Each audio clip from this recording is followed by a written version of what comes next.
All right, you're watching Mental Health Moments. I'm Larry Jones, And I'm Amy Horne.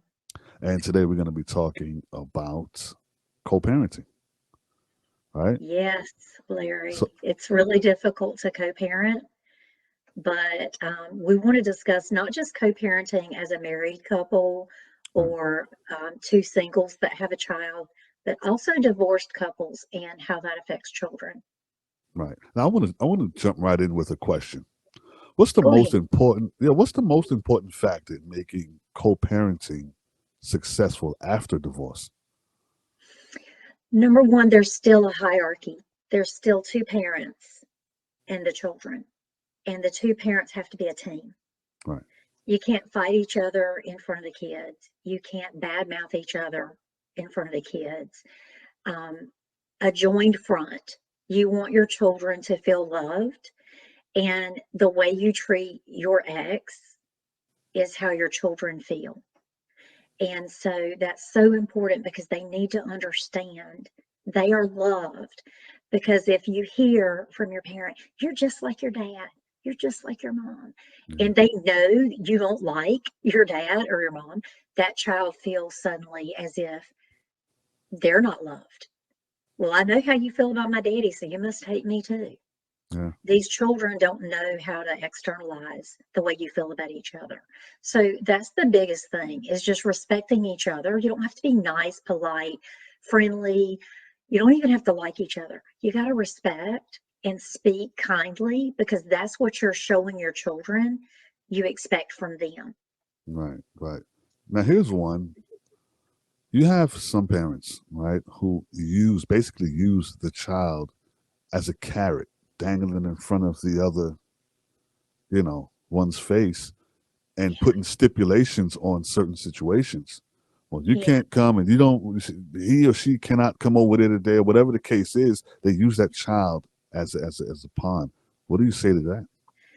Well, most people forget you're mad at each other, but your children still need the other parent. I don't care how irritated my ex husband made me, my child needed both of us. And if you remember that you're hurting your child, not your spouse, right? You're actually hurting the child. The child needs that other parent. Now, there are examples where there may be a dangerous parent. Hmm. There may be a situation where, you do have to protect your child. But most of the time, your ex can hate your guts and absolutely still love this child the way they're supposed to be loved. So, unless they're doing something dangerous, you should never keep your children from the other parent. It's just Right. wrong.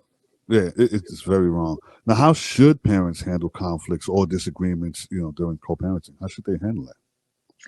Well, a few things that worked for me is if my son came to me with something about his dad that upset him, I would say, okay, this is something you need to talk to your dad about because this isn't my business.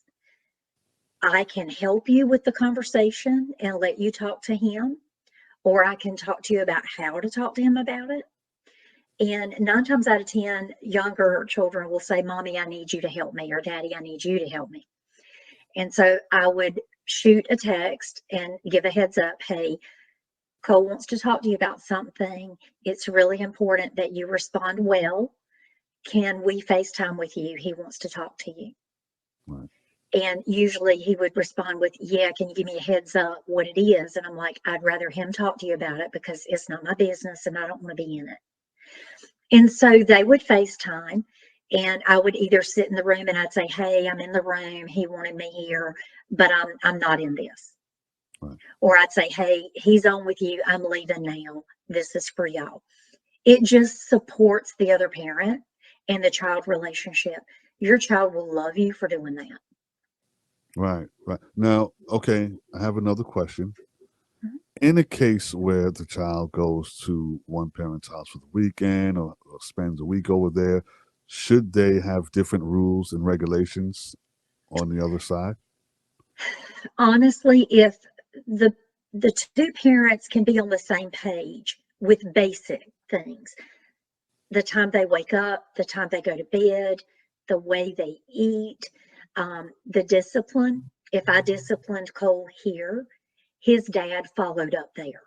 So if he was on restriction, let's say for a week, no TV because I caught him watching something that wasn't age appropriate, Right. then I would let his dad know, hey, he's on restriction from television until Sunday. I know you have him for the weekend. And he would say, oh, okay. So why is he on restriction? I would tell him, he'd say, oh, okay. So I'm going to add to that. So I would have him on restriction from television, and his dad would add an extra component. Well, since you did this, not only are you restricted from TV, you're also restricted from cell phone. Right. So No, we would always talk to each other and work it out together. Everything right. doesn't have to be exactly the same, but Right. Right. children need consistency to thrive. Absolutely.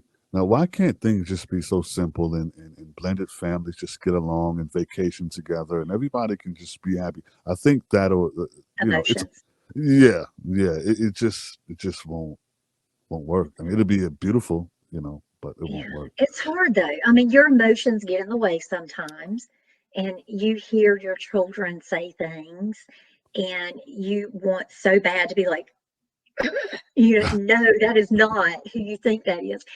And it's hard to remember your children don't need to know what happened between the two of you. They just need to know that, even though we loved each other, it didn't work out. Right. We didn't get along. We're better off not together. They don't need nasty details because that really damages the children. And they only need to know, regardless of the way we don't like each other or we don't get along, we love you. And that's what matters to us. That's the best way to parent. Right. Now, do you And you got think to include the step parents. The exactly, hierarchy is all the parents. exactly. Now, do you think the kids need to have therapy as well as the parents if needed? Yes. Oh my gosh. Yes. Um, Children internalize everything and you don't realize how it's affecting them. Yeah. Things like feeling responsible for a sibling because maybe mom's crying a lot or mom's got so much on her. Suddenly, that older child feels guilt and wants to take care of the younger child. Or the child that has that extra caring heart wants to take care of the parent. And then they start parentifying and telling the parent what to do. Mommy, you need to rest. Mommy, you need. They take on extra responsibility, especially if they're living with the mom. They want to take care of the mom if they're boys. And the little girls like to divide and conquer daddy and mommy any chance they get. So if the two parents don't get along, the children know how to divide and conquer quickly. And if you're not talking to each other, they can play you against each other because they're manipulative little people. Definitely are. They know how to get what they want and they go for it. They definitely do, man. It's something. Children are something else. Now, what advice would you give parents who may be struggling with co-parenting and divorce? I would say get a mediator or a therapist to work together through the emotions, not necessarily to talk about all the issues in their marriage that caused the divorce, but how can we get past how we feel about each other to do what's best for the kids?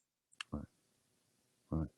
Well, It's once not again, easy. it's not easy. It's not easy, and we hope people watch this and get something out of it because we're I gonna hope be, so because, yeah, for me, co parenting was really difficult to set aside feelings and hurt and emotion. And, you always have that introduction of the new person into right, your children's lives and how to handle that. and that can be Things of pretty that difficult, nature, you don't want to find out on Facebook that your ex is getting engaged. right, And, right, you prefer them to give you a heads up. Hey, just to let you know, I'm introducing the children to someone that's been significant in my life. I would like you to meet this person that's going to be in our children's lives. And that's about all you need. You don't need the background check and all that stuff on people. You can pretty much figure that out. right, There's a lot of emotions about this person taking your place, and that's not what they're doing. It's another person to love your child. right, right. Yeah. Wow. Interesting. We have a There's lot a more to lot of discuss. support. It There's is. so much support from a step parent, and I always call them bonus parents. My husband is a bonus parent. Um, the other ex-wife was a bonus mom, and that's the way we treated each other, with a lot of respect, because we loved the children, and that's what mattered. 4 people to love my kids. Who could ask for more? Right. There you go. Well, I want to leave on this note. Just a reminder to put your kids first. Put your kids first. That's all I have to say for that one. You have any last words? No, that's it. If you need me, Coping with Life Therapy PLLC is happy to help with divorce and co-parenting and any kind of struggles in the family. All right. I'm Larry Jones. And I'm Amy Horne. Y'all And go be awesome. be awesome.